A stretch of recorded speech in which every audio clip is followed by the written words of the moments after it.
Lancashire win despite Ben Compton masterclass. Heading into the final day, and Lancashire were looking to wrap up a convincing win against Kent at the Spitfire ground, Canterbury, with the away side needing just 4 more wickets for victory, with Kent 81 for 6 and still 165 runs behind, having been forced to follow on. And 4 wickets for victory quickly became 3, as England hopeful Matt Parkinson struck in the very first over of the day, the leg spinner now with 7 wickets in the match. Kent's opener Ben Compton had been the home side's main source of resistance, and he continued his form in the morning session as he took his score onto 27 as the home side finally passed 3 figures.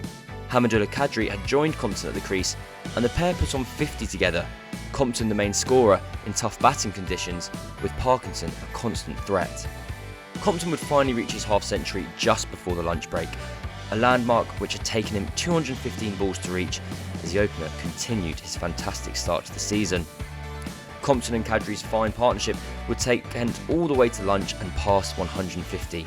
Still 93 runs behind, but some respectability to the score being added.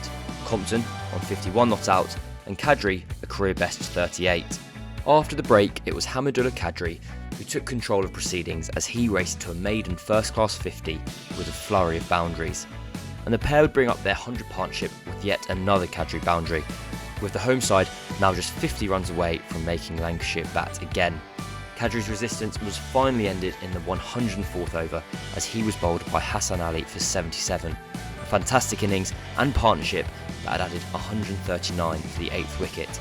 Ali would also clean bowl number 10 Nathan Gilchrist for a duck to leave Kent 9 down and 21 runs away from forcing Lancashire to bat once more.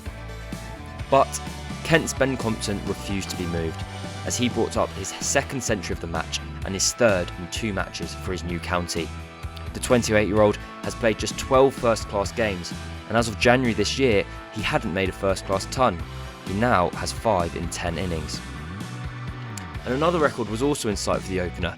Having carried his bat in the first innings, Compton was just a wicket away from becoming only the 3rd opener in county championship history to carry his bat in both innings.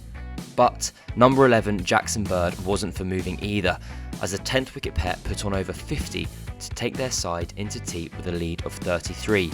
Lancashire would have to bat again. But shortly after the tea break, Compton's mammoth resistance finally came to an end, as the delivery from Balderson kept low and struck him on the back pad. Lancashire delighted, but most of all, relieved.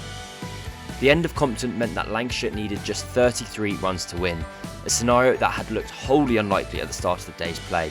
But the Compton and Qadri show had kept Lancashire waiting. Hassan Ali and Parkinson the pick of the bowlers with 3 wickets apiece. The chase got off to the perfect start as Balderson tucked Milnes away for 4, and the away side showed no wobbles in the small chase, knocking off the runs for no loss and in just over 7 overs. The result was a winning start for Lancashire, who came 2nd in last year's competition, and may well be boosted by the potential return of Jimmy Anderson and Saqib Mahmood when they host Gloucestershire at Emirates Old Trafford next week. For Kent, they welcome Hampshire to the Spitfire County Ground next week as they continue their search for the first win of the season.